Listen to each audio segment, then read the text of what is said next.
Hola, it's me, Ma'am Kai Vlogera. For today's video ay ipapasyal ko kayo sa aming munting palasyo. Chares! Sa videong ito, kami lang naman po ay maglilinis. Tayo ay ikot-ikot sa ating simpleng bahay. At napakasimpleng pamumuhay. Maraming salamat, Tisoy, sa pag-trim mo ng mga damo sa harapan ng ating bahay. At ugaling magwalis bago sa kapitbahay magmarites. Itutur ko po kayo sa mga dahon na napakalabong. Ang ibig ko pong sabihin ay mga tuyong dahon. Ang mga tuyong dahon na iyan ay nagmula sa mga puno ng mangga ng aming kapitbahay na si Inday. Sama-sama po tayong aliwin ang ating mga sarili sa panonood kung paano magwalis. Yan po ay sa bandang gilid ng pinapatuyuan namin ng mga nilabhang damit. Nasira po pala ang aming dustpan pero for repair, kaya yung berdeng palangga na po ang ginamit namin dyan. Sa parteng iyan ng video ay kakantahan ko muna kayo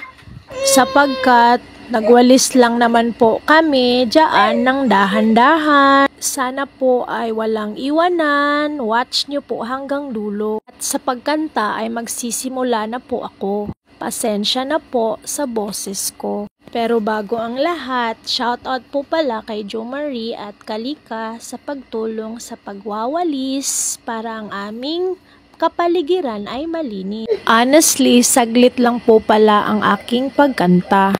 Heto na, piliin mo maging isang nanay, magwalis ka habang buhay. At yan, tingnan nyo ang ating mga pananim. Sila ay pasayaw-sayaw sa hangin. Agaw pansin para ibigin.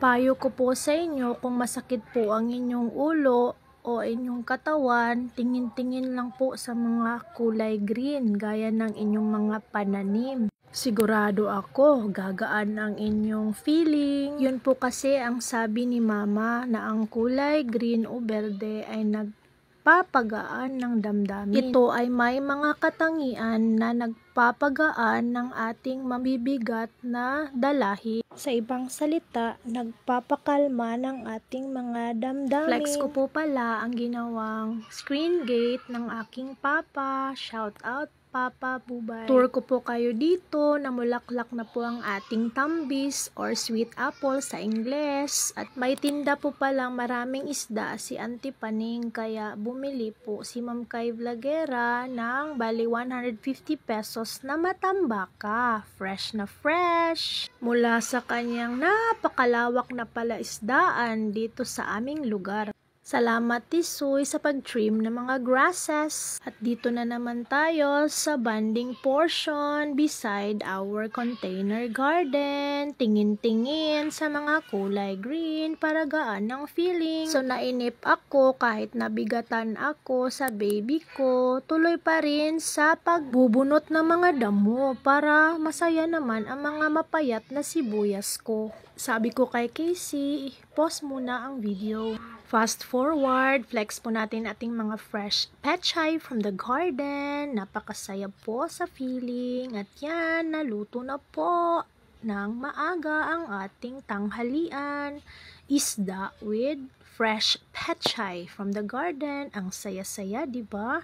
Magtanim din po kayo ng ganito para makasave po kahit piso-piso. Thank you so much for watching. Bye-bye!